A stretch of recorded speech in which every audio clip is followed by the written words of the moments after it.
Bangun Rejo Gondek bersolawat bersama JDK, 1000 Rebana, Mojowarno Jombang yang hadir membludak.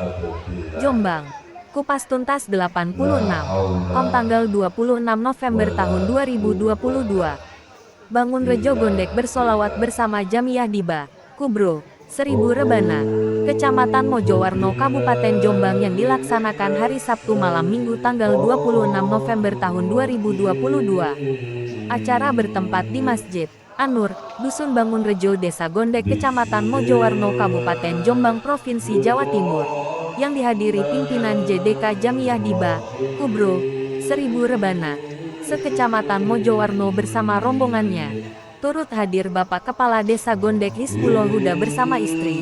Juga hadir Ketua Nu Gondek Bapak Masun Hasan beserta istri, juga masyarakat warga Nu sekecamatan Mojowarno, Kabupaten Jombang, Provinsi Jawa Timur. Dengan antusias yang luar biasa, pengunjung memadati area acara solawat 1000 Rebana.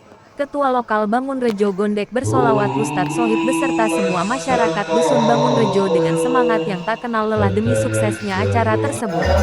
Acara Bangun Rejo Gondek bersolawat dengan tausiah yang disampaikan Kiai Haji Samian dari Tambak Beras Jombang Kota menyampaikan, dengan bersolawat semoga kita semua di akhirat nanti bisa mendapatkan syafaat dari Nabi Muhammad SAW, dan di dunia mendapatkan keberkahan hidup. Amin. Pungkas Ustadz Samian. Dengan gema Bangun Rejo Gondek bersolawat bersama Jamiah Diba Kubro, 1000 Rebana, Kecamatan Mojowarno, Kabupaten Jombang, mudah-mudahan dapat nambah ketebalan iman bagi yang mengikuti dan menghadiri di acara tersebut. Reporter Nadiro